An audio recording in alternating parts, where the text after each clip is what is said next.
Holy crap, that's a lot louder than I expected it to be. I am so sorry.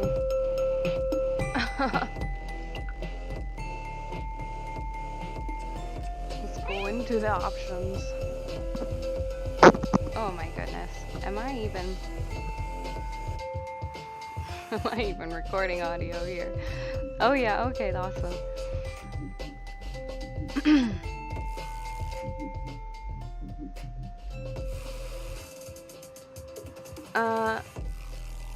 I think I'm gonna turn off the game music because it's not bad, but it's very repetitive and very music box-y, to be technical. Sorry about the cough there. Cough laugh. Affleck. Okay. I'm stuck. I'm shifting around on this mass of blankets and pillows. I feel like I'm in a harem. Okay. Break open the tea hose. Tim Hortons for anyone who's not a Canadian. I think my music is still a touch too loud.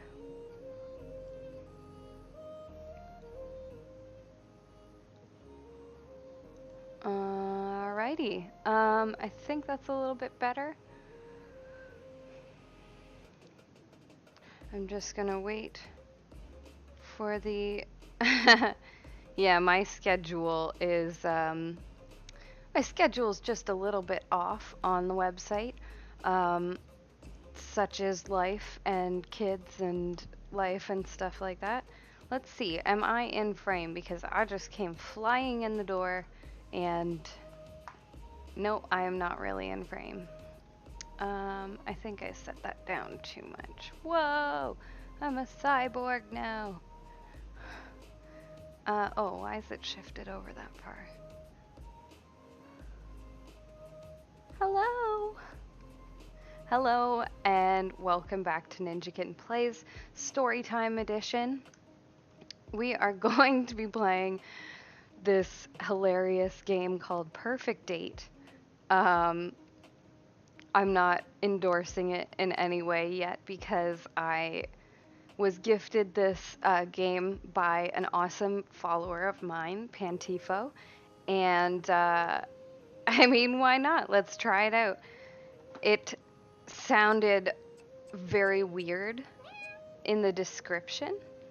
It's like a cat dating game, but there's actually a lot more to it than I thought there was going to be.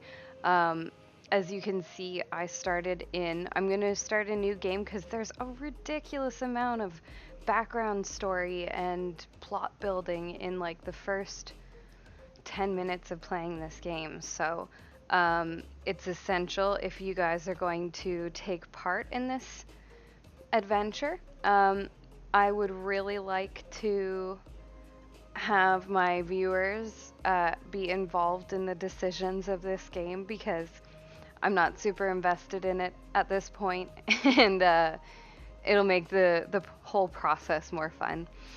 I'm also eating Timbits right now, and they shouldn't be too noisy. Oh my god, my fingers aren't working. They shouldn't be too noisy for eating, but I'm going to keep it to a minimum. That was one of my hairs. All right. Well, hello. Thanks for tuning in.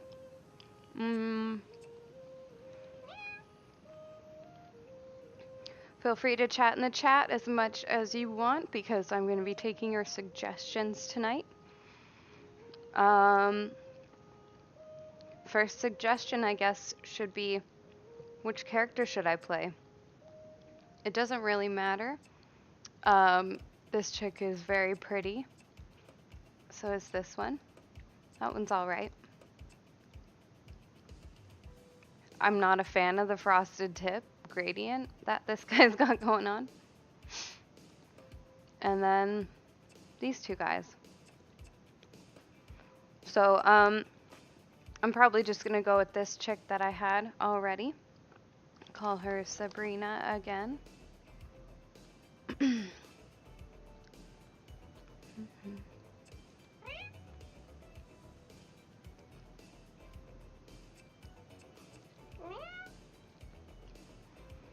I think I'm gonna have to turn down those cat sounds.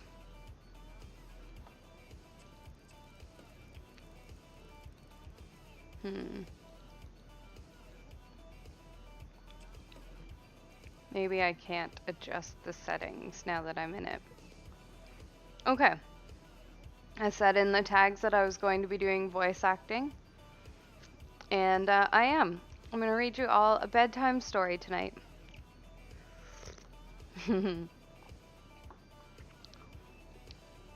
Joe. Island approach. Make yourself ready. I'm finally here. When I applied last month, I was just another broke student living off of baked beans, and didn't really think I had a chance of being accepted to be part of the prestigious Cat Island research team. Yet here it is. The little black dot in the distance, growing bigger by the second, is the infamous Cat Island, the place I will call home for the next few months. My heart momentarily skips a beat. What if there's been a mistake? What if they accepted someone else's application and accidentally sent me the offer? Oh, I rummaged around in my bag until I find the papers. DPRI, DP Corporation. Dear Sabrina, we are pleased to be able to offer you the position of research assistant to Professor Popper at our research facility on Cat Island. Now that name is very, is it trite? Is that the word for it?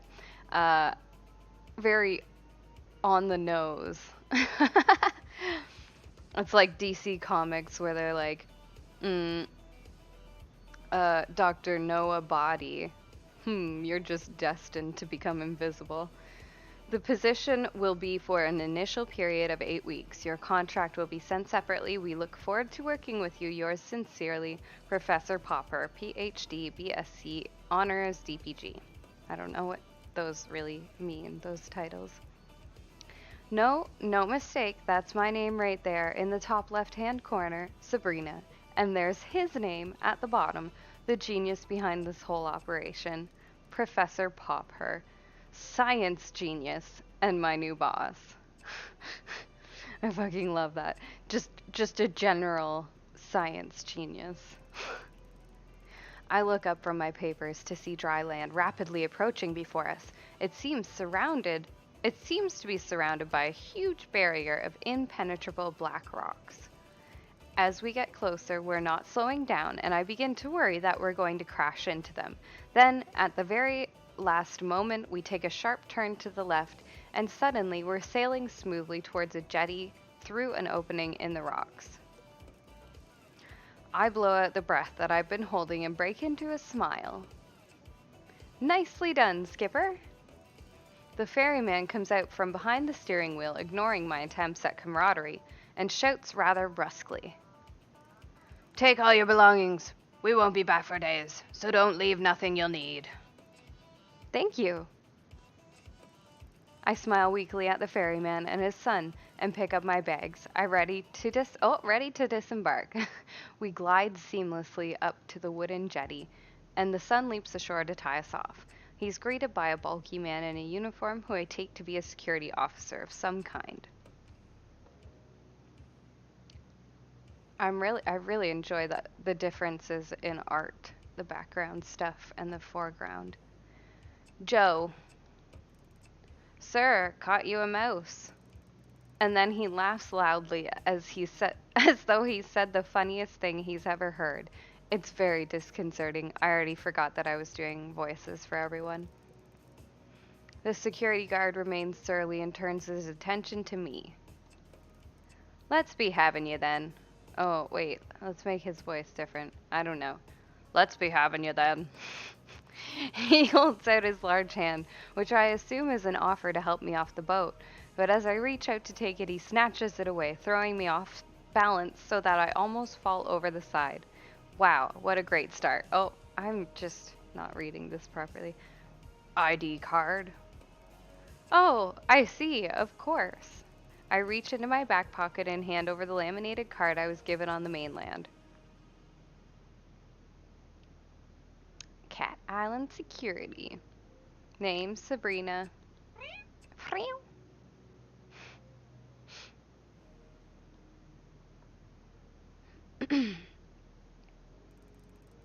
He barely looks at it before striding off, grunting over his shoulder. This way. I follow him down a dirt track path and get my first proper view of the island. It's beautiful, lush and green. I'm already under its spell. Me too. It's beautiful. After no more than a couple of minutes trekking, we're in the base camp, which consists of an assortment of tents and huts. Among them are two more solid-looking structures, one larger and one smaller. I presume these are the labs. The whole camp is moderate but functional. It reminds me of an army outpost. I'm struck by the lack of people. In fact, there's no one around apart from an older woman sitting outside peeling a pile of potatoes. I smile at her and give her a little nod, but she just stares back at me. Miss Marigold. I try not to get paranoid. I can't wait to do Miss Marigold's voice. My strength is in old lady voices for some reason. Here. He stopped at the largest of the tents, indicating that I should go inside. I feel rude just walking in, so I make my presence known first. Ahem, hello. A firm but friendly voice calls out. Come. I walk in and there he is, hunched over some documents, the great Professor Popper. Sir, it's an honor to meet you. Yes, yes, you must be Sabrina. Come come on in, my dear. Glad to have you on board. Good journey? Well, long. Yes, indeed. We're rather tucked away here. Well, now he's going southern. All right, let me offer you some refreshment. Water, coffee, something stronger perhaps, whiskey? If anyone watching has an opinion on my decision, I'm fine, thank you. Just some water if you have one. It would be rude to let you drink whiskey on your own. I'd love a cup of tea if there's a pot on the go. He didn't even offer tea, so that's rude.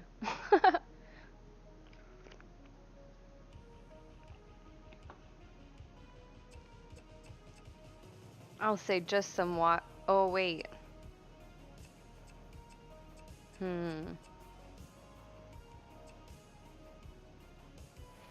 So, I already played this a little bit, and I know that there might be a choice later on that is dependent on me having whiskey at this moment in time.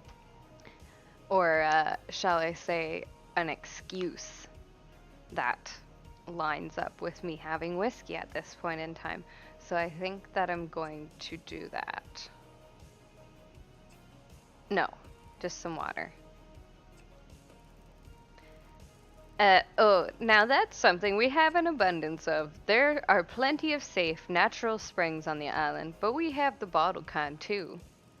I'm relieved as he passes me a bottle. I'm not too keen to start drinking from the natural water sources until I have personally checked that they're not used as cat urinals. It will take you a while to find your way around and discover how it all works. So, for today, I thought I would just get you kitted out and maybe introduce you to some of the locals. The cats, that is. I believe you've already met most of the human locals. Oh, I've only met the ferryman and the security guard who brought me here. Yes, that's about it. And the lady outside? Ah, Mrs. Marigold. Her and her husband are the caretakers. Wonderful couple, the Marigolds. You'll meet them before too long. We're a tidy little family here, Sabrina, and I'm sure you'll fit in nicely. Thank you, sir. I hope so. Okay, so first things first, this is your basic kit. He begins going through a pile of things on his desk, explaining each one of them in turn. This is your backpack. You can put everything in it. We'll be going through we will be going on plenty of field trips, so it'll be very useful. As will your own water bottle. Some disinfectant hand spray. These are heavy-duty reinforced gloves which are essential when tagging cats out in the wild. Don't want any scratches from felines we don't know now, do we? Hmm. I wonder if he knows something. If I could do a tooth whistle, that would be pretty awesome because it looks like this guy has a gap tooth. I suppose not. I shove each item into my new backpack as he gives them to me. Likewise, these goggles are to be brought along on all field trips. This lot here, he indicates to a small pile of what looks like laundry, is basic uniform, lab coats, masks, stethoscope, etc. Portable first aid kit, camping knife with all tool attachments. Finally, and without doubt, most importantly, your Pokédex. This. He holds up something that looks a lot like a mobile phone, except it clearly isn't one. This is your catalog.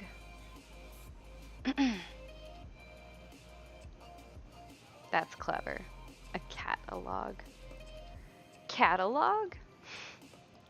Yes, the name comes from its earliest version. It was initially designed to record and store data on the cats, scan them, and log their details.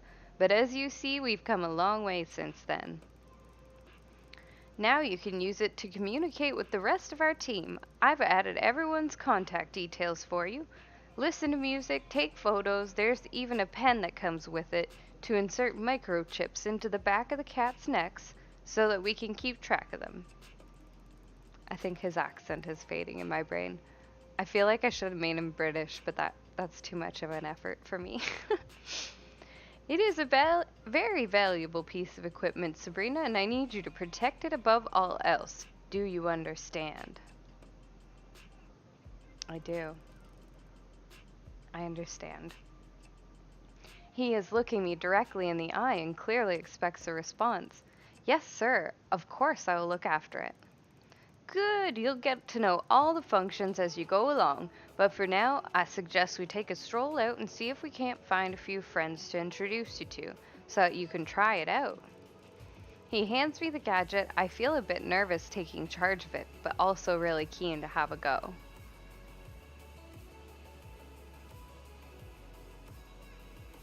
Disco cat. We head down the... Why would I do it in his voice? We head down the beach, the professor explaining things as we go. The mixture of terrain on Cat Island is quite unique. Even in such a relatively small area, you'll find forests, mountains, jungles, beaches, woodland, and all of these different geological and ecological zones in one place. It really is most remarkable. It certainly is. Even the lack of wildlife is in itself quite remarkable. What do you mean, Professor? Well, put simply, there's a type of force field that surrounds the island, disallowing anything from entering. You mean literally anything? Absolutely, no birds, fish, or creatures of any kind can penetrate it. Forgive my lack of intelligence on this subject. Shouldn't be lack of intelligence, lack of knowledge. But, we're here. The professor lets out a disconcertingly loud laugh. Ah, I see what you mean. Well, there is, of course, one small break in this invisible wall, and that is where we built the jetty. But let's not get too bogged down in all this right now. What you do need to know is that basically the island is shaped like a peanut. He has picked up a nearby stick and draws a simple map in the sand. This, our end of the island, is very well known to us now. We've been researching here for many years. The other end is not so familiar to us. We have encountered difficulties that have hindered our progress in the region. What type of difficulties, Professor? Well, we're not as sure as we'd like to be, but what I can tell you is that the environment has an adverse effect upon humans, inducing nausea at the very least. And at the worst? Fainting, migraines, possible nerve damage. Gosh, that is serious. As I say, it's best to keep away, but let's not get into all that, my dear. You've had a long day. For now, let's just say that we refer to the far end of the island as the danger zone, with good reason. This is the highway to the danger zone. I must ask you not to put yourself at risk by venturing beyond this mountain range right here. He refers to the map once more, drawing a line just past the center and an X through the end section. God, you couldn't make an actual map? If you guys have been researching here for years, you could have drawn an actual physical map, not one in the sand. There are wild, aggressive cats out there. I wouldn't want you getting too close to them. Unlike our lovely fellows close to home. He has led me to a spot where a few cats are lounging about. What do you say? Shall we try out your catalog now, Sabrina? He stoops down and picks up one of the animals, a disgruntled-looking cat who is sleeping under the shade of a palm tree. The cat lets out a displeased mew, but doesn't struggle. Its large body, billowing with long orange fur, just sort of hangs in the professor's arms in lazy resignation. Would you like to have a go at scanning this delightful chap? I find the on switch and somewhat timidly activate it. The gadget immediately comes to artificial life, emitting a boop boop boop sound with a red pulsating light. I select the app labeled Cat Scan, and it loads instantly. There's no delay on this thing. The professor holds the cat towards me with arms outstretched. I'm sure he said the scanning chip is implanted on the back of the neck somewhere, but it's difficult to find this one's neck amidst the thick cloud of fur. I blow to make a parting and press the catalog to its skin. It's a bit like scanning groceries in the supermarket where I used to work. That should do it. And he plops the Marmalade Tom back in the shade. Sure enough, upon withdrawal, I found the cat has been successfully scanned. Meow. Floofy butt. Gender male, age 10 years, 4 months. Breed red tabby Persian, eye color red. Amazing! Clever, isn't it? A large part of your job here will be to tag and scan the cats, such as Mr. Floofy Butt here, but it looks like you'll have no problems at all in that area. Excellent work, Sabrina. Thank you, sir. I can't wait to get started. Well, why don't you get a bit more practice with the catalog and scan the rest of them there while we're here. These 5 spend a lot of time together. They're like a little family, aren't you? Oh, yes, you are. The professor seems to be a genuine cat lover like me. I think we're gonna get on great. Okay, here goes. No help this time. The professor stands back. The first cat I approach is very friendly with beautiful calico markings. It comes towards me already purring. Meow. Trixie.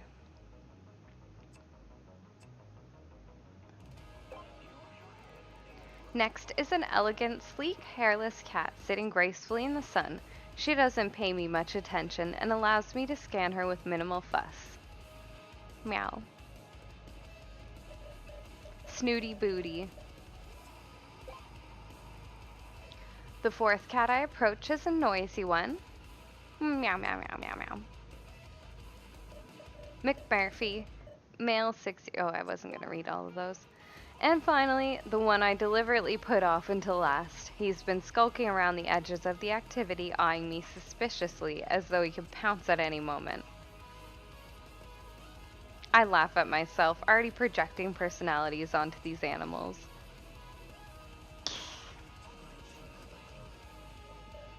Kibbles. Oh, that one's really young. all done, and I hope you enjoyed meeting some of the locals. The professor lets out a little laugh. I have a feeling you'll get to know them quite well in time. That's probably enough for your first day, don't you think? It's quite a lot to take in. I'm suddenly exhausted and grateful to be heading back to camp.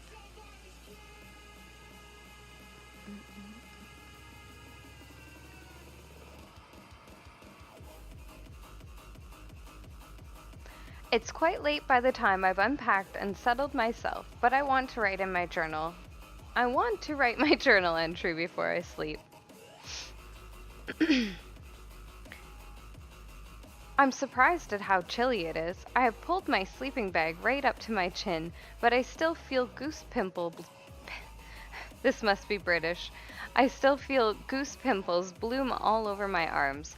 Shivering, I rub them to warm myself up. It makes me smile to think that this is inherent. Oh, holy mackerel.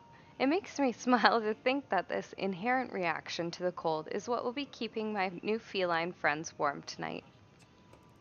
My eyelids close, thinking of cats and the island and the professor. The world around me drifts away as I float up into a dream.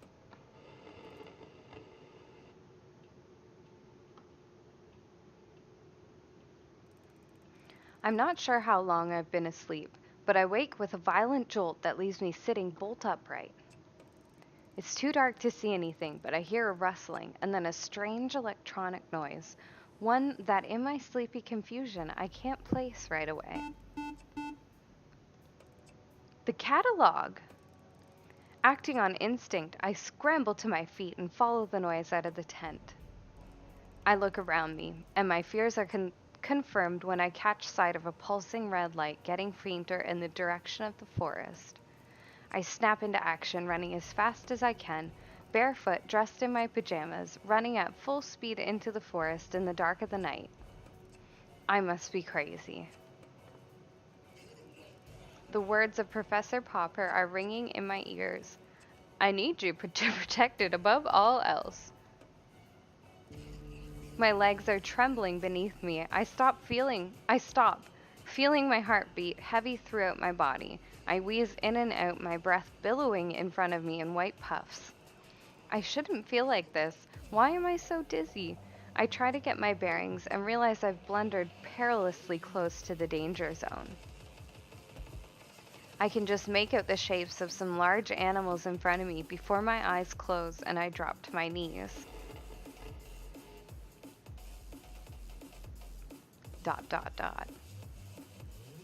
I open my eyes. The calico cat I scanned yesterday is sitting in front of me. She drops the catalog at my feet.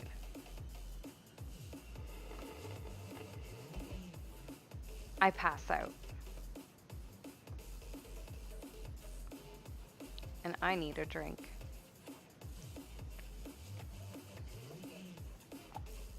Hello? Can you hear me? Are you okay? Now, I'm not racist for doing an Irish accent because I watched the trailer for this and he actually has an Irish accent apparently. I don't know what voice I'll do for this one. It's British, but how do you do a British accent? What is it? Don't be ridiculous, Kibbles. It's a human. Oh, yuck. I can smell it now. I can't do a British accent. Oh my god. I can't do a British accent. Oh, yuck. I can smell it now. It smells like a human. Oh, do be quiet. Are they alive? Of course it's alive. It's breathing, you imbecile. Why isn't it moving? Would you come on and give them some space? Oh my god, my Irish is now Jamaican.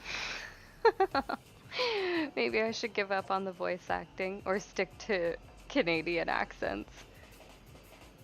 Come on, would you give them some space? Move back a bit. That's his new voice. Yes, stand back. Move out of my way. Let me have a proper look. I begin to come to. The Sphinx cat is standing over me as I open my eyes. We stare at each other for a moment while I try to take in what's happening.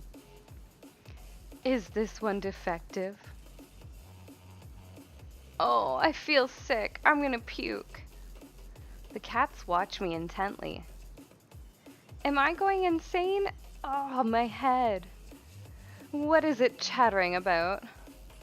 They're scared and confused. Let me talk to them. Human, are you alright? I remember you took my catalog. Oh, but I gave it back to you. It's in your pocket now. I try to reach into my pocket and realize my hands are scratched to shreds. Ow, ow, ow, ow, ow. What's wrong with my hands? I try to stand. Ow, ow, ow, ow, my feet. What happened to me?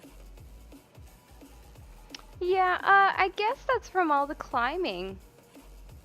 I told you it wasn't ready for that. What's that? Ready for what? Hang on 1 second, you guys. I just have to pause this for a moment. Um, mm, mm, mm.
Okay, I am back. I may have to refrain from reading all of the dialogue now. I'll still chat with anyone if they want to chat. Um, oh my god, what a fucking nightmare. Fucking nightmare. So yeah. If I start bleeding from my lip, that's why. What wonderful, what a wonderful time of the year it is. It is so dry in Canada that, yeah, when the cold weather kicks in, it's just like everything's cracking and bleeding and all right. So, goddamn, this was a poor choice for tonight, and I'm sure that's why my lip has cracked because I'm doing a lot of reading out loud. So yeah, let's try this again. I'm only going to be streaming for another 45 minutes, so I mean, I wanna do this. I wanna do this right. What's that? Ready for what? Its anatomical structure is far too delicate. I tried to slow it down. Yeah, Floof, you try restraining a human who's that determined. It was like Margay. It was like a Margay. Its anatomical structure didn't seem that delicate to me. I was like a what? Doing what? You made your own way back to the beach. Okay, but that doesn't explain. I show my bleeding hands. You crawled, Kara. Yeah, he's supposed to be, Irish. Kara? Who's Kara? That's not my name. It's a term of endearment. It's an Irish thing. It's inappropriate. Wait, I crawled? You sure did. Like a cat? Yup. All the way from the mountains? Like a bleeding mountain lion. Impressive. But why? Because you got the sickness. Shh. Maybe you should sit down, human. We need to have a talk. Possibly a long talk. Talk? Yes, that's right. Since when can cats talk? Oh, for goodness sake, since the dawn of time, how else do you think we communicate? Stop splitting whiskers, Major. You know full well that what the human is saying. I think the revelation here, Kara, is that you can understand us. Yeah, that too. Will someone please explain what the hell is going on here? Well, we don't fully understand everything ourselves, at least not all the details of how this works. I think being stood in a forest surrounding by a bunch of talking cats is about as much detail as anybody would want. I agree, and more to the point, we were rather happy, hoping you would be able to help us. You are the scientist, after all. What we do know is that the clock has started ticking for you. What do you mean? Well, there is no easy way to say this to you, Kara. You'll be catified. I'll be what? Whether you help or not, you don't have a lot of time before, if I may. It would seem, and we are basing this on our own experiences to date, that when a human manages to find themselves in what I believe you call the danger zone, they are vulnerable in ways that they previously were not. That is to say, you're screwed. You're not helping. Don't make me. Whoa, mountain lion. There'll be no violence of any kind. Wow, now he's southern again. Forgive me for being a bit panicked here. The vulnerability to which Snooty Booty was referring is, simply put, if you are bitten or scratched by an elder cat within the danger zone, you will begin a process of change that will ultimately result in a full feline transition. Catified. So basically you're telling me I'm a werecat. I look down, and in amongst the scratches on my right hand are two distinct puncture marks. The reality of my situation descends on me like a cold mist. Basically, yes. My head is spinning. This is too much for me to take in. Take a breath now, Kara. You're not looking too good. What? Have I started to change? I feel my head for ears fur. Everything seems to be normal. No, I just meant you're looking a bit shaky. Understandably so. I take a few deep breaths, steady myself, and calm myself. A few deep breaths. Oh my god. I take a few deep, steady breaths and calm myself enough to say, okay, so why, how, what? Give me some data. What have you got so far?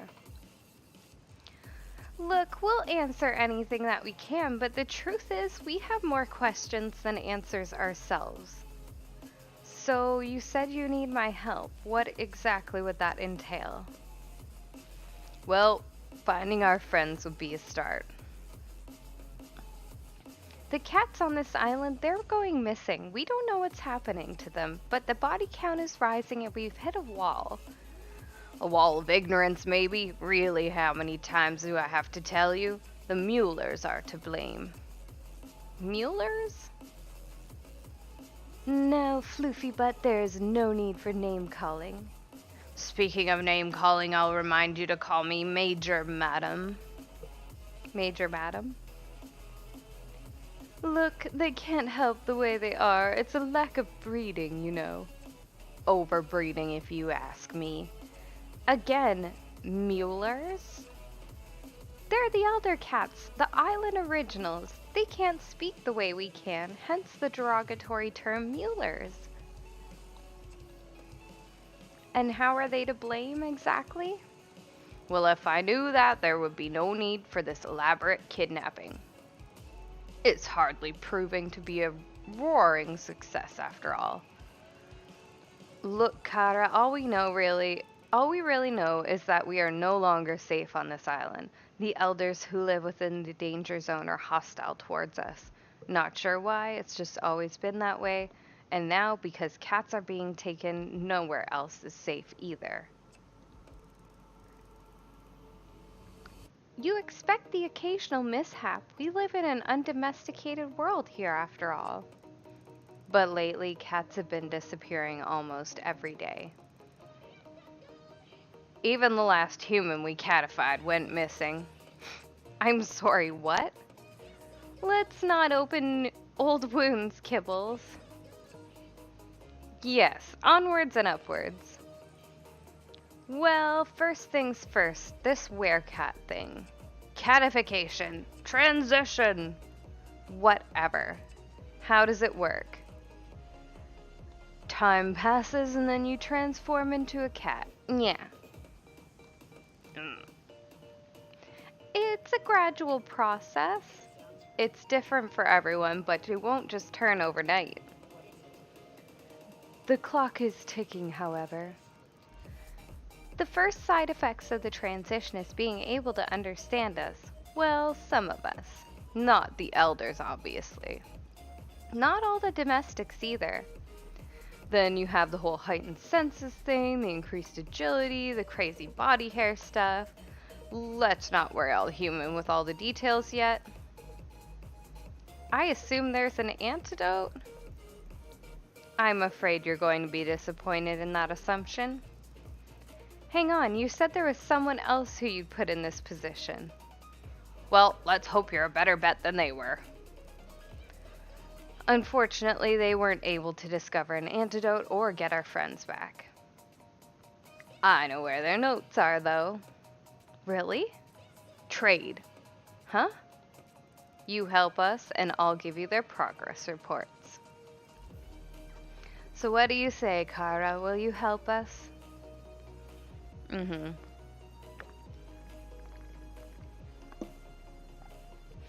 I mean, since this game has 18 possible endings, I'm assuming one of the endings is that you don't help the kitties, because that would probably be the end of the game. Alright, help the kitties. Not much of a choice, really, is it? Afraid not. Okay, fine. So where do I start? Is there anything you can tell me that will help me track down your missing friends? Will no one listen to sense? Start with the Muellers, and I'll eat my hat if it doesn't end there too. Well, you don't have a hat. Don't mind him, he's set in his ways. We have every reason to believe the abductions take place in your part of the island. Yes, nowhere near the danger zone or the elders. Well, that doesn't make much sense, but I suppose nothing does around this place. My catalog starts beeping. Oh, my alarm! I have to get to work. You run along now. We don't want you arousing suspicions with your people. You can meet us later. I'll make sure those reports are in your tent before this evening. Thanks, Kara. You're one in a million. I imagine the odds are far greater than that, given your new health status. Go! And thanks from all of us.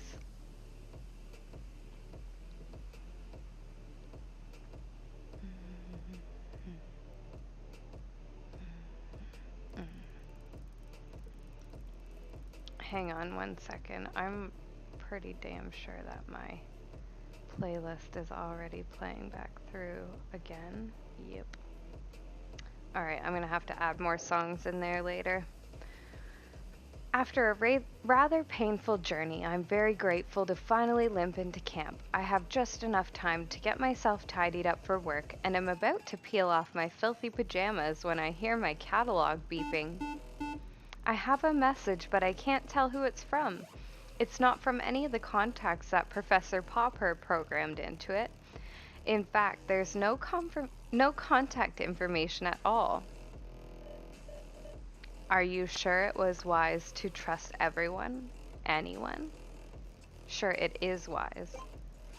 What on earth does that mean? Who is this? There's a lot you don't know. Think carefully about who you confide in. Blip, blip, blip. Before I can think of a reply, the messages are gone, and my catalog has no record of them. I don't have any time to think about this right now. I need to get ready. As soon as I'm presentable, I head over to the lab. I'm 10 minutes late. It doesn't give a good impression on my first morning. Ah, Sabrina, good to see you. I was beginning to worry. Did you oversleep on your first day? I'm terribly sorry, sir. I think the traveling and all the excitement of yesterday. I take punctuality very seriously. He cuts across my apology. Not to worry, it's perfectly understandable. You'll find I'm quite relaxed about most things. As long as you get the work done, I don't mind what hours you keep. Thank you, sir. So shall we get started? My goodness, what on earth happened to you? He's looking at the scratches all over my hands. Oh, I fell and tried to save myself by grabbing onto a bush. Not a secret drinker, are you, Sabrina? Oh, no, sir. I'm a bit of a lightweight, to tell you the truth. Just teasing. We ought to get those hands sorted out, though. They look pretty nasty to me. He goes to the tall metal cabinet in the corner and takes out a bottle and some cotton wool. He begins cleaning and tending to my hands while he talks. There's a difference already, actually. When I chose to have a drink of whiskey with him in the first time that I played through, he was like, oh, don't worry about it. You know, I shouldn't have had the whiskey on an empty stomach or something like that, so interesting. I wonder how that's going to affect the story. For today, I'd like you to help me with a few tasks around the lab to get the hang of things. But from tomorrow, I'll let you make your own choices about how best to carve up your time. Of course, you are primarily here to carry out your job as my research assistant. However, try to make most of your time on the island. Once your work is completed, we'll be saying goodbye. This really is a once-in-a-lifetime opportunity, so don't waste it all in the lab. Naturally, I need your help around here, but I'd also like to get your hands dirty with some field work. Make sure you spend some time exploring the island. It's a beautiful place and there's a lot to see. Take the time to get to know the cats. A full understanding of their behavior is crucial to our research. There's plenty to see and do, however, you must be careful not to overwork. Overwork. Take rest and relaxation. We don't want you to burn yourself out now, do we? I'll try to get the balance right. That's the spirit, so there you are. He's done a first-class job on my wounds, and they aren't bothering me nearly as much. Oh, I can press spacebar. That's awesome. I spend the rest of the day with the professor, getting to know how the various pieces of equipment in the lab work, finding out where everything is, and learning some of the basic duties I will be performing routinely. By the end of the day, I am exhausted. I make my way to the tent. I'm about to flop down on my bed when I see a package poking out from underneath it. It's the reports that Kibbles promised to deliver. The cats were right. The previous person barely made a start on producing an antidote. I'm gutted and worried. What if I can't do anything better? Any better? Will I just turn into a cat? I decide that's not an option and resolve to get going on my own research into it tomorrow. My instincts tell me that the cats will be a good starting point. I have a feeling they know a lot more than they're prepared to tell me. I need to gain their trust and see if I can't get them to open up a bit. I'm sure I'll make more progress if I focus on one at a time. I'm optimistic that one-to-one sharing will prove fruitful. It's a small glimmer of hope. This is where I was maybe thinking, oh, okay, so perhaps the perfect date tongue-in-cheek is kind of tongue-in-cheek, and you're not actually looking to date the cats. However, a little bit later in this game, I'm not too sure still, so if it gets too weird, I might not play this game anymore. But so far, it's more intriguing with the storyline and stuff like that.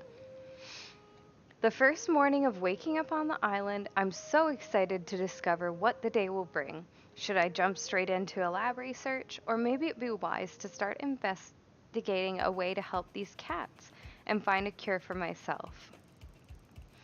Perhaps a good starting point would be to get to know the cats a little better on a one-to-one basis.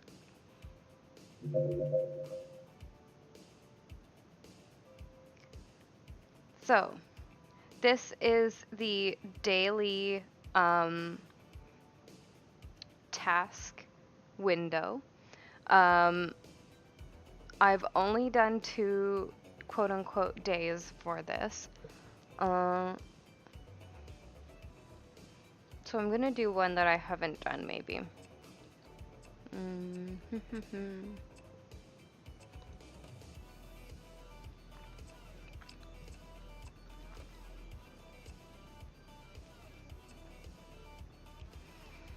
Okay. So let's do this one. I'm intrigued by this interface. I hear my catalog beeping. I presume it's the professor. I tumble out of bed half asleep and fumble around looking for the device. I look at the screen, my eyes struggling to focus. The message isn't from the professor at all. There's no contact information. Come outside. Who is this? Come outside. They obviously aren't going to respond to my question. Should I do as the message tells me? What do you guys think? Anybody watching have an opinion? What should I do?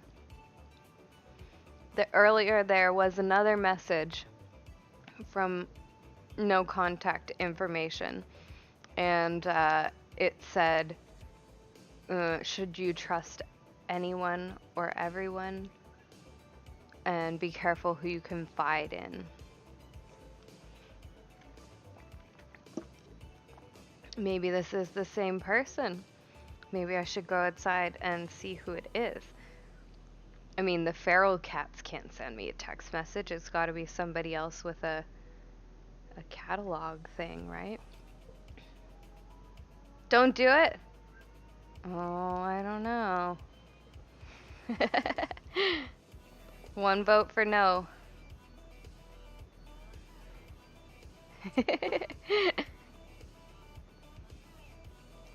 I don't know. I'm curious like a cat. I don't know if I should do it. All right. Well, you're watching them. I appreciate it. So I'm going to say no. I'm going to go with no.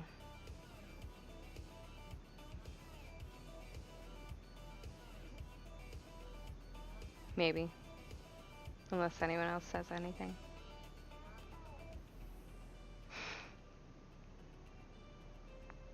No. It's the middle of the night. There's no way I'm going out on my own to meet up with someone who refuses to reveal their identity. I go back to bed, put my head under my pillow, and try to get back to sleep. You're in a tent. I'm in a tent, so I mean, there's not really much security there. I can't see that a tent would ever prevent someone from getting into me. I say try because I can't. My catalog just keeps beeping over and over. Each time it's the same message. I consider turning it off but hesitate. What if the professor needs me? I switch it to silent, but the vibration continues and begins to bore into my brain. Okay, you win! I angrily dress myself and crawl out of the tent. Oh, it's one of those choices. It's just gonna force us to do it anyways. Look at this little ramshackle tent. Like, is somebody really... There's a window right there. I don't see anything out of the ordinary. Anyone out here? My catalog beeps again. Walk to the edge of the forest. I'm not going any further until you tell me who you are. Walk to the edge of the forest. No. Walk to the edge of the forest. Stop it. By now, I realize I've walked to the edge of the forest. What the fuck? Is it mind control? At the edge of the forest, I see something on the ground. As I get closer, it becomes clear that it's a small posy of flowers. I gingerly pick them up and notice that several of the flower heads are missing. My catalog beeps again. Follow the petals. And that's when I see the trail of little orange petals, the same color as the bouquet I'm holding. Well, I've come this far. No turning back now. Yeah, there is. I begin to walk. I'm nervous, so I call out. Hello?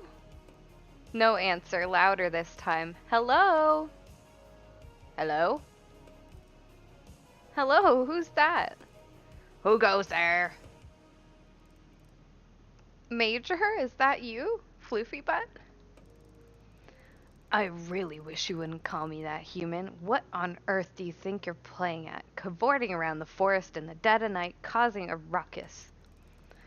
Oh, Major, you don't know how pleased I am to see you. I need your help. And this can't wait until a civilized hour. I'm afraid it can't. I'm not the one instigating this. I've been getting messages from an anonymous source asking me to follow them into the forest. Look, they've left this trail. Ah, Calendula maritima, marigolds, herb of the sun. They're said to represent creativity, though some believe them to be symbols of cruelty and grief. Wow, that is like the exact opposite of each other. Your knowledge is always so impressive, but I have to say on this occasion, it's not very comforting. Floofy Butt goes striding off with purpose. Come along then, Sabrina, are we going to follow this trail or not? I shuffle awkwardly behind him. Before the sun comes up, eh?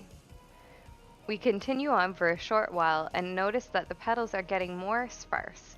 It's becoming more difficult to see them until eventually they seem to run out, and we find ourselves at a small clearing. Well, it appears someone has been playing a joke on you, Sabrina. I sadly agree. This has been nothing but a wild goose chase. Seems so, Major. I'm sorry for dragging you into this. Let's get back to our beds before we waste away any more precious snooze time on this fool. I turned to Floofy Butt and noticed that his back is arched and his fur is puffed up, making him look even more floofy than usual. Something wrong, Major? You tell me, human, does that pile of rocks look suspicious to you? Amongst myriad rock piles, I notice a small, contrived-looking cairn. Floofy Butt's right, it looks far from natural. That looks to me like it's asking to be inspected, Major. Well, get to it, Sabrina. You're the one with the thumbs. Oops, I forgot what his voice was. I begin to dismantle the small mound, rock by rock. It's not until the foundation stone is removed that we find a manila envelope. Major, look, it's a letter. Looks rather large for a letter, my dear. I think you ought to open it. Here or back at the base? Having got you this far, I think it's only fair that I have equal share of the spoils. Spoils? Yes, perhaps we should look right now, Major. As I'm speaking, I've torn into the envelope. Well, out with it. It looks like drawings. What sort of drawings? I'm not sure, but they look quite old, antique even. But do they have value, human? Probably to someone. They appear to be sketches of people here on the island, but I don't recognize anyone. Why would someone lead me to these? How do you know you were meant to find them? Because we followed a trail and it led us here. Actually, the trail ended a while back. This could be a mere coincidence. I hardly see the intrigue in a fuel. Oh, I didn't read all of that. I clicked before I.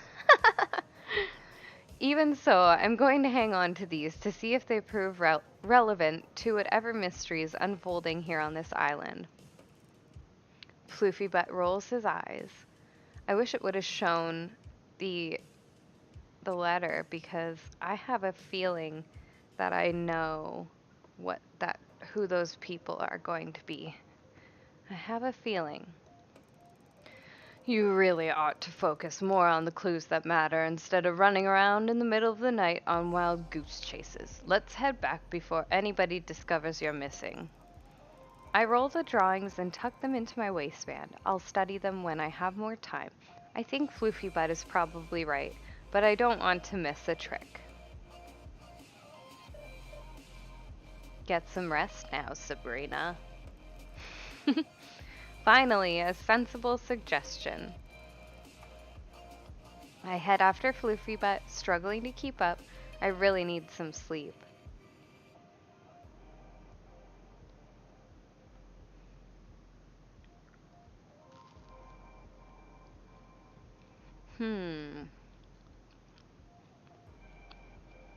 Alright, let's do a research.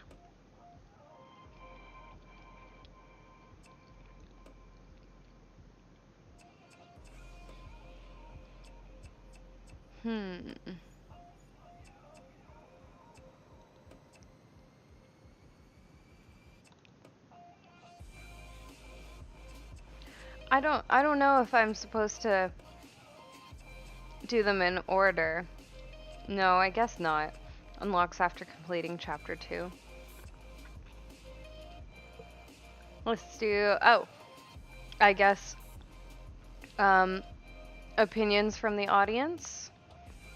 Go on a field trip of sorts, catalog some samples, or round up some rowdy kitties. There's a spider web on my camera, on the underside of my camera.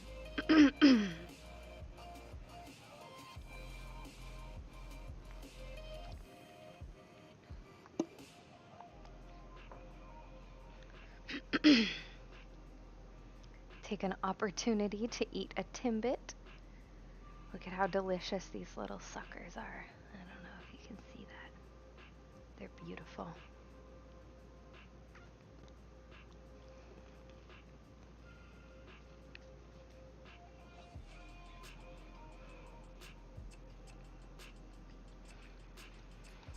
All right, well, I'll do, I don't know, like a minute to make sure everybody's caught up on the stream and understands that if they have any preferences, they can put them in the, or any suggestions. Time to round up some rowdy kitties, a slow day, organize some samples. I don't know what any of these do. I haven't played this game yet, so I'm just trying to decide which one to do. I think maybe we'll do this one because it sounds like the most exciting. Too late. You snooze, you lose. Professor Popper told me to be ready early and dressed for hiking, as we're doing field work this morning. I'm not sure that I have anything that would pass for hiking gear, to be honest. Some sturdy shoes would be good. Oh well, lab coat and trainers it is then, as usual. A message from the professor lights up my catalog. Set to go, oh, his voice does not sound like that. Set to go, I'm waiting outside my tent. Ah, Sabrina, are you ready for our field work today? Yes, of course, Professor. May I ask where we are going? Somewhere I think you'll find very interesting. The professor hands me a backpack. Here, take this bag. It's very full but surprisingly light. Popper has set off on a brisk pace, calling back to me over his shoulder. This way! I run to catch up with him. I run to catch him up. That doesn't seem like the right phrasing. After some serious walking with me, struggling to keep up, the professor stops. Oh, after some serious walking with me struggling to keep up, the professor stops abruptly and listens. Do you hear that? There's a distant sound of bubbling water. I can hear it. We're almost there. Secretly, I'm relieved as I don't think I could go much further. Just a little climbing. Climbing? I hide my dismay. Where does he get his energy from? He eats catnip in his tent, I bet.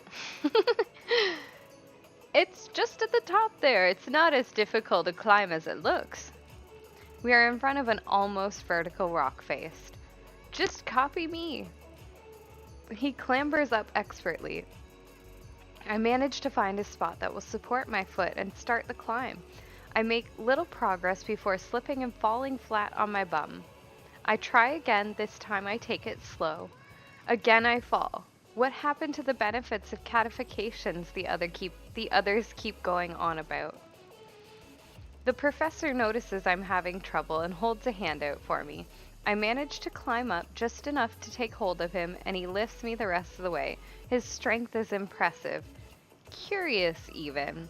I have my suspicions that this guy is involved in the catification, or he was partially catified and found an antidote, or he's a cat in human skin suit. Not a fan of climbing, eh? Can't say I've done much of it, Professor. Come along then, I can get you there. I bet he can. He pretty much pulls me all the way to the top and then leads me to the entrance of a small cave. The sound of running water is very loud now. I instantly see why. A natural spring has cut its way through the rock and created a beautiful cascade of sparkling clear water. It looks delicious. I kneel down without thinking and begin to drink. It tastes amazing. As I come up for breath, I see the professor looking at me with suspicion. You should know better. It's never wise under any circumstances to ingest something that is unproven. But here on this island, it would be prudent to exercise more caution than usual. I feel embarrassed at my lack of consideration. Yes, of course, sir. I wasn't thinking. I felt so thirsty and it looked so good. I do understand. Many have made the same error. Fortunately for you, this is tried and tested for safe consumption. It's good, don't you think? My body feels suddenly re-energized. I feel like I could climb any wall. It's incredible. I feel fantastic. What's in it? We don't know. That's why we're here. We need more samples. We've been studying this water for months now, and we still know very little about it. Check your bag.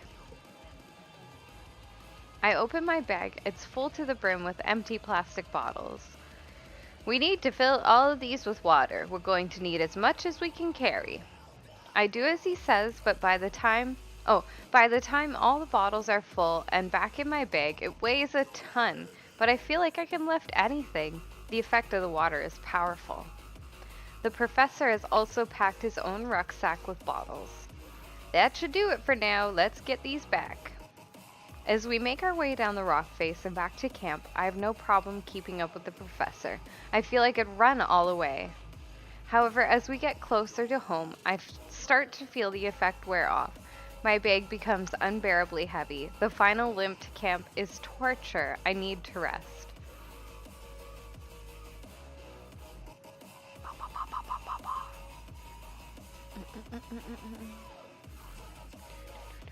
All right. So, this is the questionable part of the game. The romance. And, I'm not a fan that it's called romance per se because I don't know, just concerns me. Like, if it was saying, become better friends with the cats, then that makes more sense. Unless the ultimate outcome of the game is that I am going to be catified, and so I'll be a cat, and then it will be fine if I'm in love with another one of the cats. Right? I don't know. I don't know what is going on. Um, I'm splayed out like a starfish on the beach in my bathing clothes. It's a sweltering hot day, and I find it hard to concentrate on my work, so here I am. I let the cool sea wash over my feet and legs as I lay back on the sand.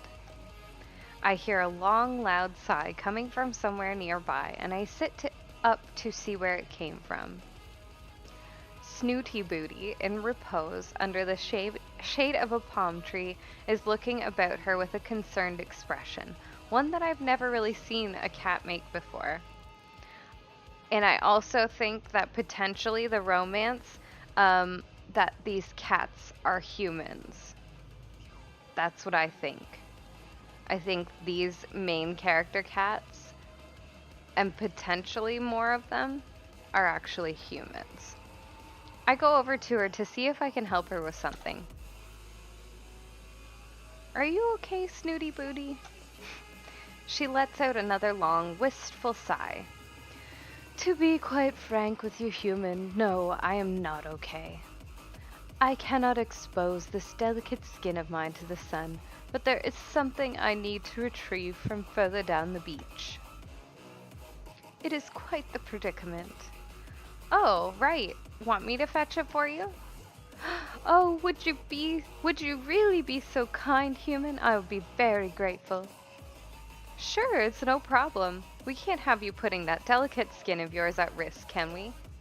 Snooty Booty looks grave. I wish their names were something less ridiculous.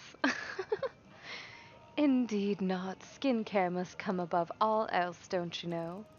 One must never expose one's skin to the elements, human. It really is quite aging.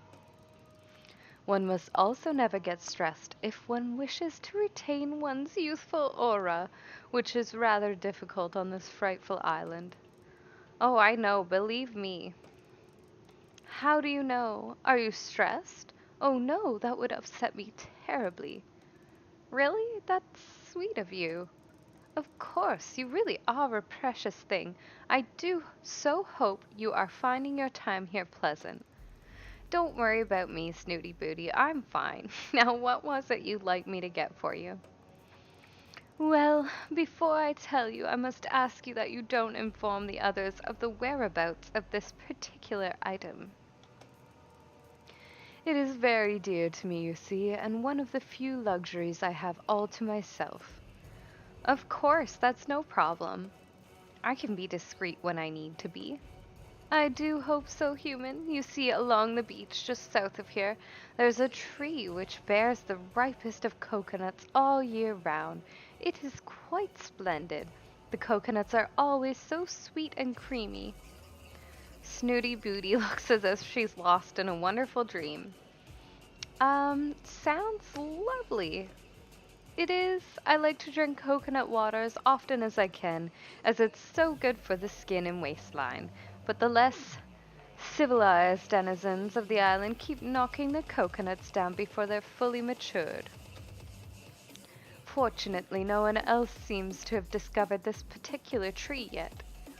Well, okay, Snooty Booty, I'll try to find some coconuts for you. I'll be back soon. You have my thanks, human.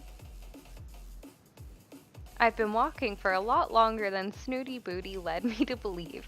I'm not sure if this is even the right tree. They all look the same to me, although this one does seem to have more coconuts than the others. I decide to take a chance and bundle up as many as I can carry in my arms and haul them back to her ladyship. By the time I get back to Snooty Booty, I'm faint from the exertion, not to mention walking so far in the sun. I fall to my knees, panting in front of her. Here you go, Boots. Oh, I like that way better. She eyes the pile with a distinct air of disapproval. I only needed one coconut, human. Oh, these are far too many. Well, I do apologize, madame. Tell me you didn't plunder the tree. No, there were plenty on the ground already, so... Oh well, that's a small mercy. At least you didn't hack them down. Hack them down with what? Well, your hands are rather large and leathery. Snooty Booty, I do not use my hands for deforestation. Well, I'm sure you did your best, although I really don't know what I'm going to do with so many coconuts. You're welcome, I'm sure. I look down at the pile of coconuts and it strikes me properly for the first time how strange it is that there are no creatures on the island to plunder them. What do you think it is, Snoots, that keeps wildlife away from the island? Do you mean the magnetic barrier? Magnetic barrier? Oh, do keep up, human. I thought you were meant to be a scientist. I realize she's referring to the force field that surrounds the island. Now be a dear and crack one open to me, with my enormous hands. Well, you could try, I suppose. I push down the irritation that is slowly rising in me and smile politely. On second thoughts, I'll be right back with a screwdriver. What? Snooty Booty looks horrified. It's a sharp metal tool that bores into things. What on earth do you need one of those for? So that I can make a hole to get the water out of the coconut. How else do you propose I do it? Well, look around you, my dear. Look at nature's bounties. What about that?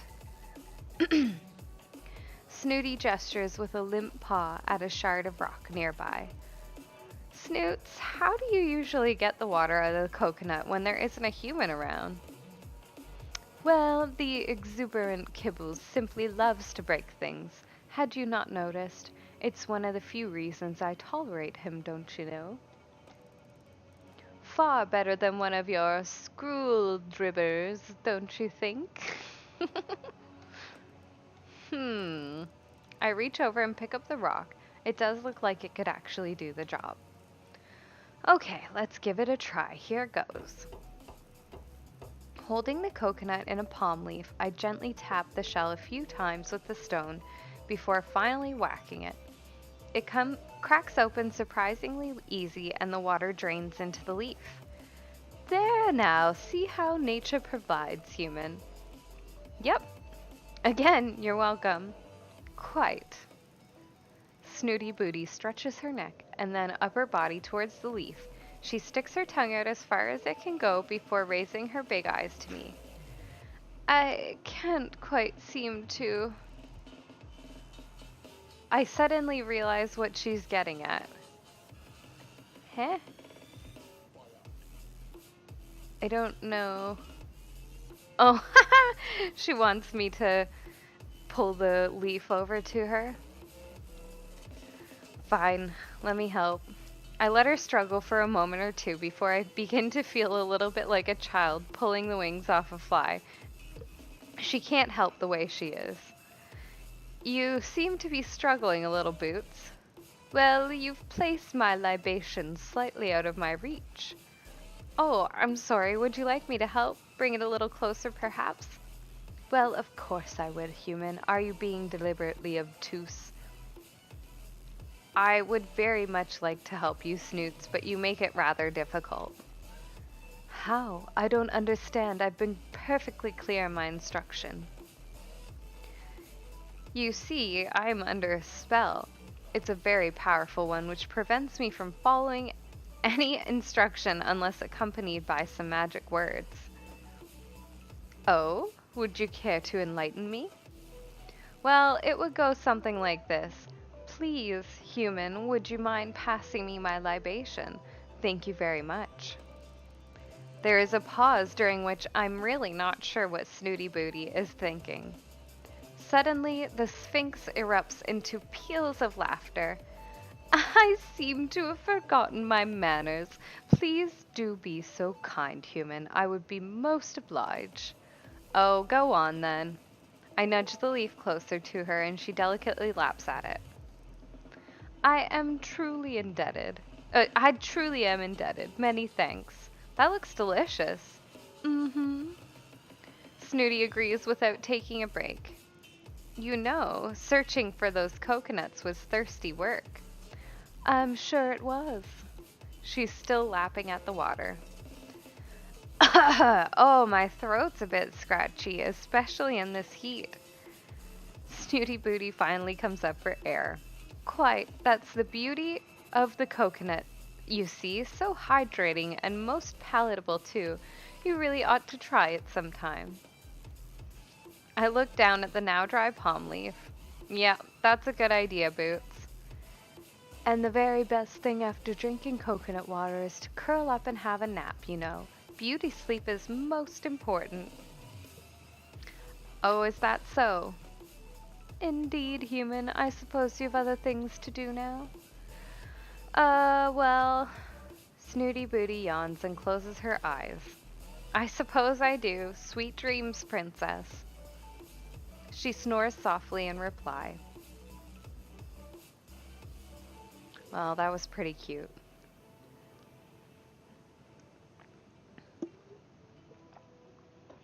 Now, I'm not sure if in this game I'm supposed to exhaust my hearts completely before I rest, or if I have to rest before I exhaust myself completely. So we are going to try it out. Oh, okay, hang on. I am gonna rest. It was the former, so the latter. I need to rest before I exhaust myself completely.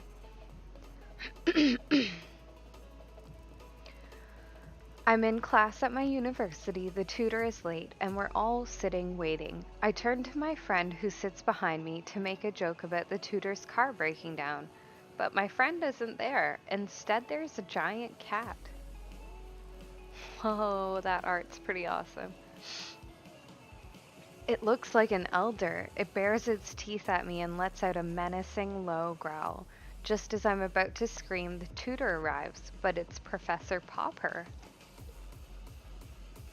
You look like you've seen a ghost, Sabrina. I try to answer back, to tell him to look behind me, but the words won't come out. I'm rigid with fear, can't move, can't speak, can't scream. Everyone else is acting like things are normal. Can't they see it? Oh my god, this is great. I force myself to turn again and look at the terrifying cat, but it's not there. There's just an ordinary domesticated cat, and everyone is laughing at me. Now I see everyone from the island. The Marigolds, Joe, Bob, Zane, Popper, all pointing and laughing. I jump out of my seat to leave, and I'm in my bed.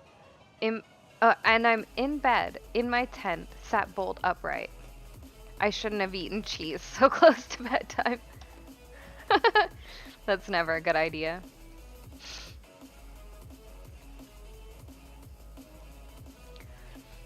There is slightly less choices available in this than I was hoping for. I was hoping there would be more interaction and like kind of choose your own adventure stuff. It is that still, but I mean, not as much as I was hoping.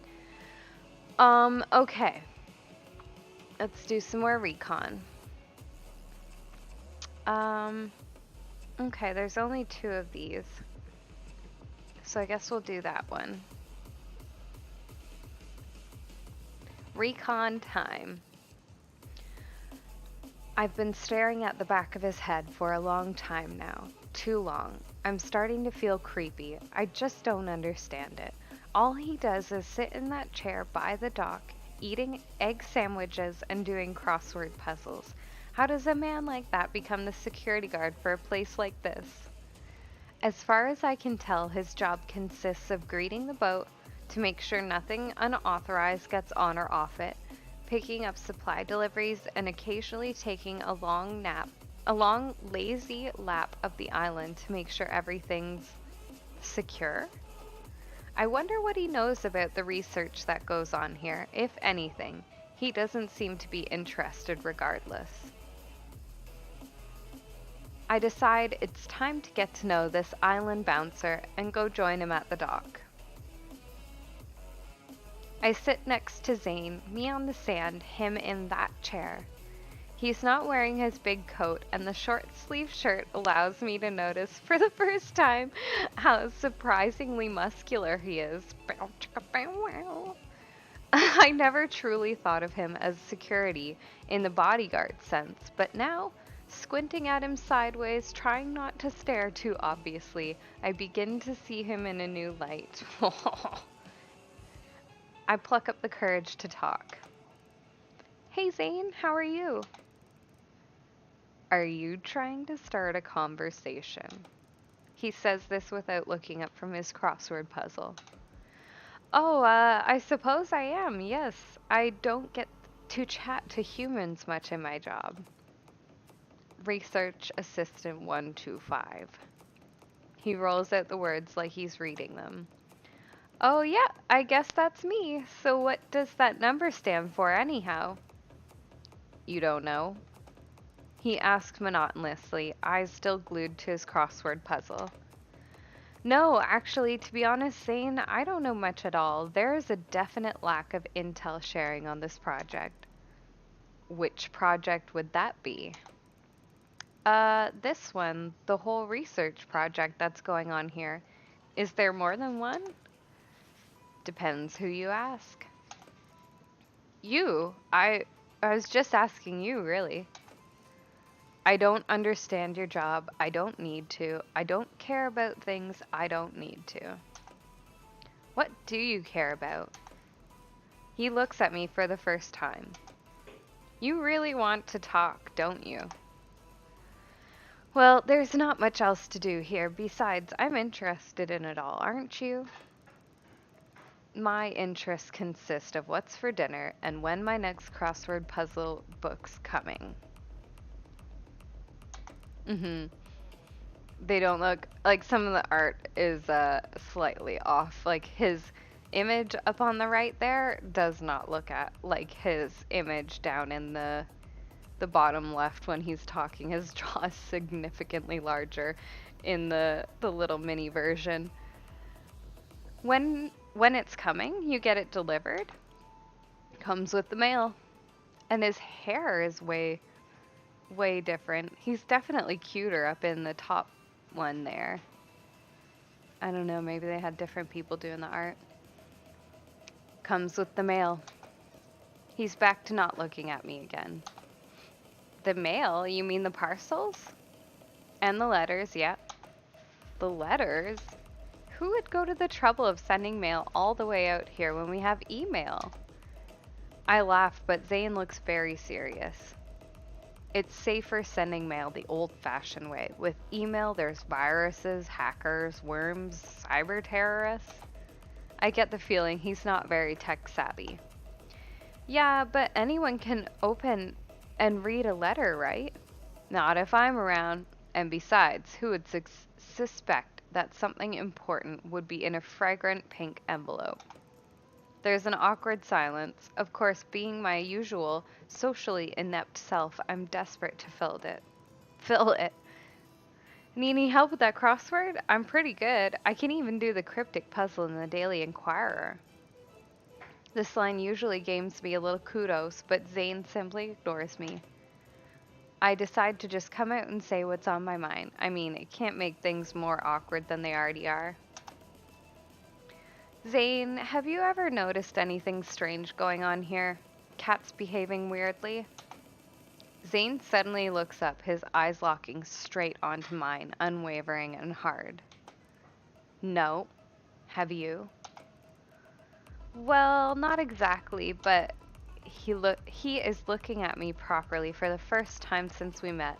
I have definitely captured his attention, but I'm too nervous to follow through. I'm just being silly. The lack of human company can get to me, gives me daft ideas. Such as? He's still staring at me, as though he's trying to read my mind. Sometimes when I'm out tagging, I feel they're playing games on me. Like children, hide and seek, that kind of thing. Some of those cats may be cleverer than any of us give them credit for. Now it's my turn to be intrigued. In what way? They know when to stay out of the sun. You're going pink. The moment, if there was one, is over. I decide maybe Zane isn't the best person to talk about my concerns. Feeling unwanted and slightly dejected, I decide to head back to camp. I stand up and brush the sand off me. What's a 5-letter word for solitude? Alone. Zane silently scribbles in his book as I leave.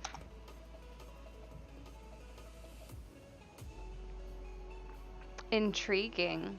Does Zane know something about the experiments?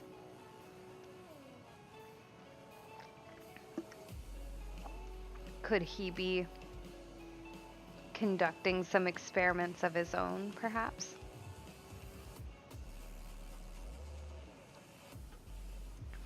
Well, 15 more minutes. I'm gonna do some more research because there are only 2 more options for the romance, and I'm gonna steer away from that as much as possible. Okay.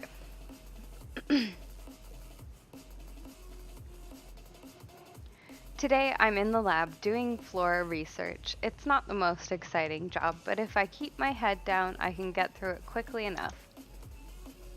It really just consists of unpacking the new samples of plants and flowers that Professor and I have collected on our foraging expeditions, and logging them into the database of organic substances on the computer. Most of them are commonplace plants that grow abundantly in the forest, but occasionally we come across something more rare, exotic even. One of the samples I'm looking at today is Calendula incana maritima, which is very interesting indeed. I can't help speculate that it's been cultivated in the marigold's little greenhouse and then transported to open ground. I'm distracted momentarily by the sound of clinking glass, and I turn to see the beautifully manicured paw of a sphinx cat tapping on a beaker, nudging it perilously close to the edge of the counter. Boots, stop that. You're not supposed to be in here. She laughs as though I've told a joke. That is a frightfully pretty flower. Calendula incana maritima, if I'm not mistaken. You never cease to amaze me, Boots. How on earth did you know that? Why, I make it my business to know about rare and valuable works of art.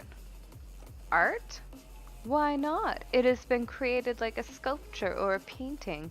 The marigolds are true artists in the garden. Ah, I wondered if they had something to do with this. It's so unusual, even in its natural swampy habitat, but to have it growing here in the forest is very out of the ordinary. Yes, its properties are extraordinary too, human. Well, I'm quite new to botanical science, so I probably don't know the half of it. Why don't you fill me in? Oh, shoot. Although I'm always happy to facilitate your learning, human, I simply can't stay here a moment longer. The air is so stale, don't you find? I ignore her sideways glance and upturned nose. Let's go to the beach and drink some more coconut water, and I'll tell you everything you need to know. Snoots, I'm not going anywhere until I finish this. Don't be ridiculous. You can tinker about here any time, but the sun will be gone in an hour or two. I'm not tinkering. This is my job. If I don't get it done, the professor will want to know why. Then explain to him you had better things to do. Snooty Booty, I won't tell you again. If he catches you here, Popper will cage you. Be careful with that flower, human. It doesn't do to inhale that fragrance too deeply. What? I turn to ask why and see her flounce out, knocking the beaker with a swish of her tail as she does. You did that on purpose. But she's gone, leaving me to clear up the broken glass. Alright, if that's the end, yeah. We still have some time and a heart, so I guess romance it is.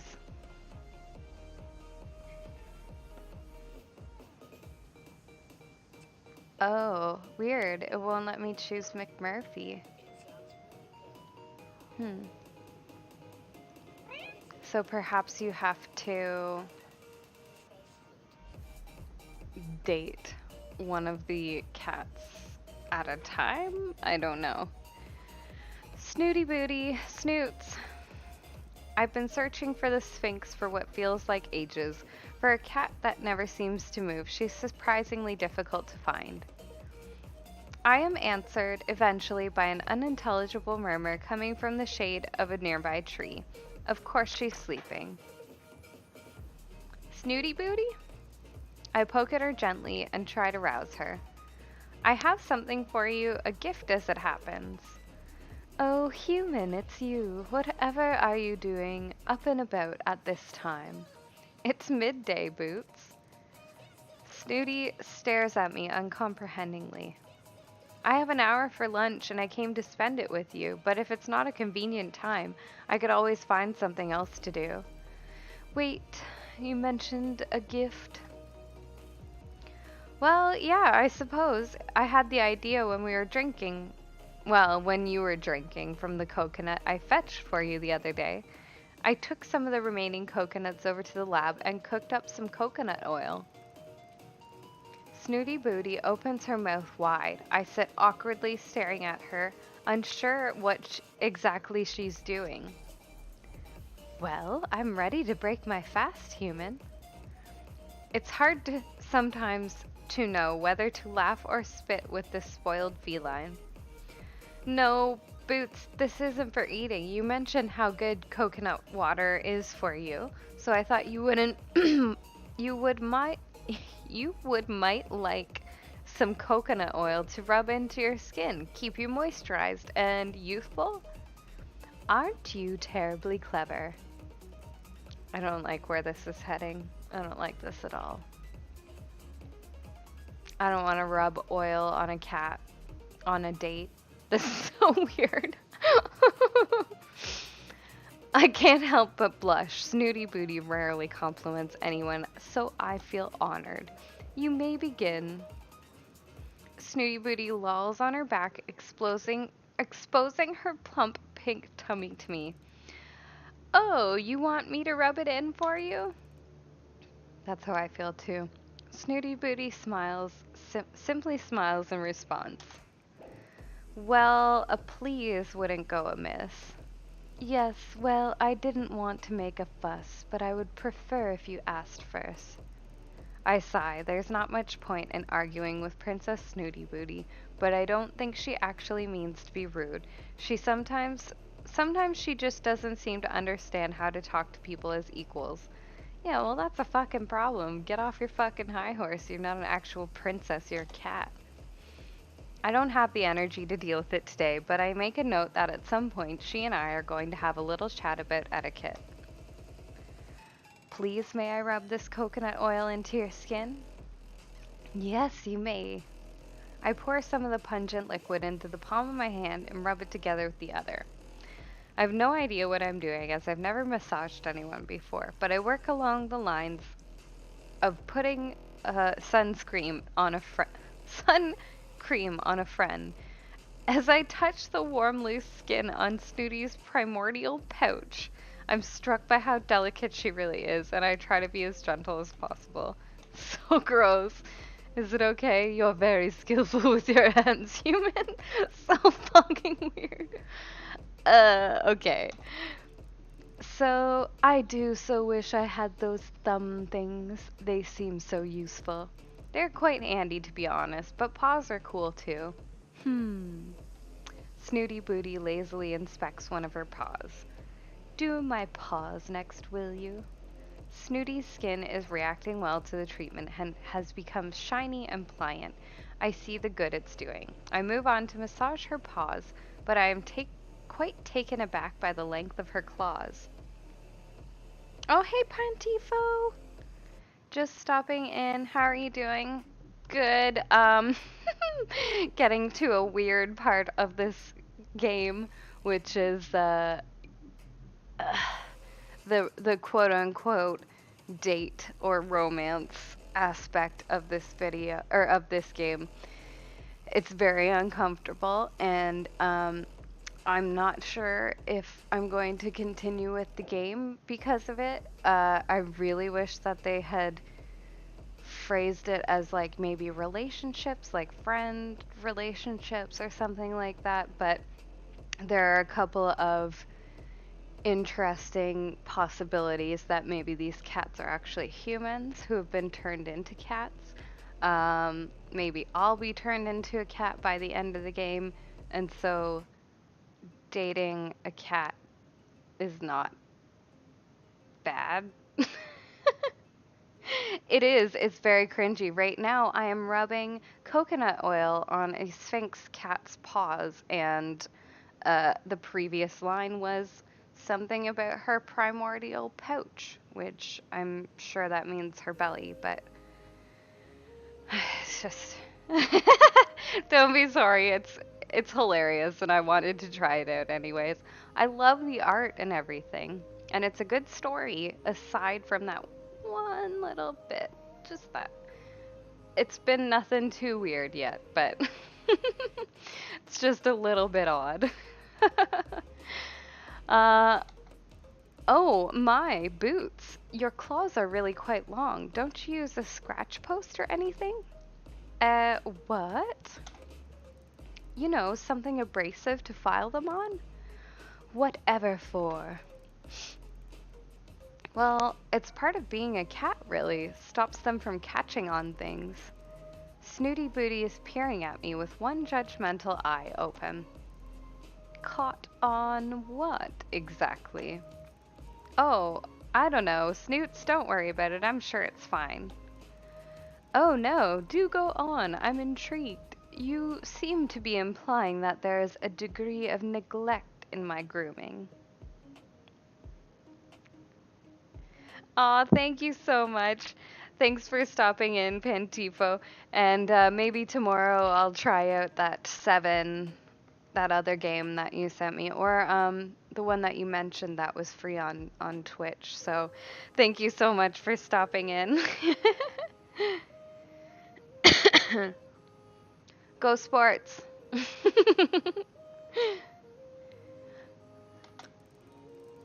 No, I most certainly am not. You are by far the most high maintenance, I mean, highly groomed cat I've ever seen. In fact, you're the perfect example of a sphinx. I'm a what sphinx? She's trying to get me to say perfect again. It's hard to keep my face straight. Absolutely perfect, Snoots. And you're an expert? Well, I wouldn't call myself that. Well, I wouldn't call myself that, but I have been reading up on Sphinx cats, and you have all the characteristics of a pedigree. It's very sweet of you to say so. Remind me, what would those be? I hesitate for a moment, trying to remember what Pause for Thought listed as the top features to look for in a Sphinx. There was a rather a lot of info, and I want to give her the best bits. I'm gonna be accurate. I'm not going to try to flatter her because this bitch needs to have her ego taken down a little bit. Be accurate. Well, let's see. Sphinx cats are well known for their strong muscular physiques. Snooty Booty stares silently. She's obviously engrossed, so I continue, which is counterbalanced by their little pot bellies. She shifts a little, stretching out her torso. And you're of the opinion that I fit this description? Perfectly. I noticed your cute little how cute your pot was when I was massaging oil into it. The texture too. No. No, thank you. That's weird. I recite the sentence word for word. Although saggy in appearance, the texture of the Sphinx is surprisingly firm and rubbery to the touch, not unlike a hot water bottle. She blinks slowly. I imagine this is so interesting for her. Also, because they don't have fur to soak up excess oils, they have a tendency to be greasy and need to be periodically patted down with a cloth. Wow, this is beyond insulting. The manual also goes into great detail about the very unique personality of the Sphinx. And I'm sure you remember every word of that too? Absolutely! They're incredibly antisocial with other domesticated animals, yet extremely affectionate, even needy with humans, demanding attention at all times. Oh, that's just ridiculous. Yeah, I know the affectionate part was a bit wide of the mark, but otherwise it's spot on. Oh yeah, I almost forgot. It said they grow patches of downy fur in the colder months. Is that true? You may stop now. Okay. Her mood seems to have worsened. You okay, Snoots? Actually, I'm rather concerned for my overgrown claws. Huh? Well, there's little I can do about being a pot-bellied hot water bottle, but I can at least keep my claws neat. I've obviously hurt her feelings. Maybe the descriptions weren't that flattering now that I think about it. That was the point. Maybe I could help you with that. Go on. How about I give you a manicure? Well, it can't hurt, I suppose. Tomorrow, then. I'll be here in my lunch break. Why? Why the little hearts? Why the slightly closed eyelids? This is just so fucking weird.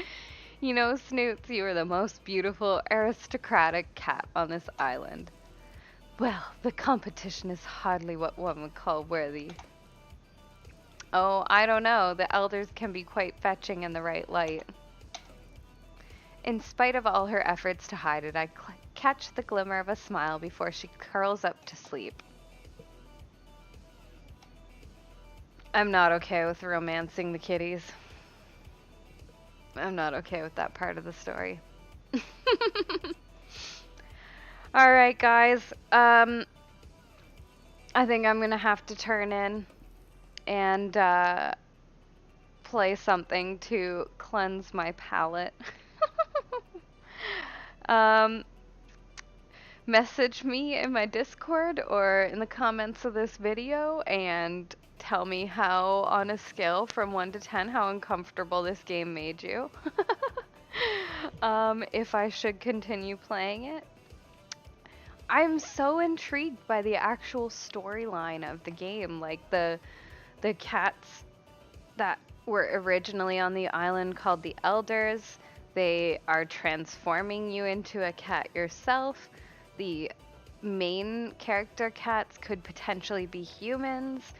Who's in on this mystery? Like the security guard and the professor, whose name is Purr. I mean, come on.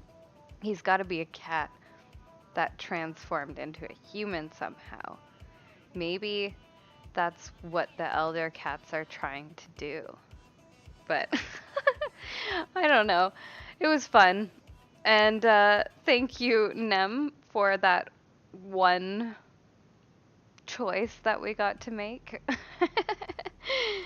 Yeah, I wish there was more choices for me to make, like in Elder Scrolls, where you can choose like pretty much every sentence that you speak to other characters like that.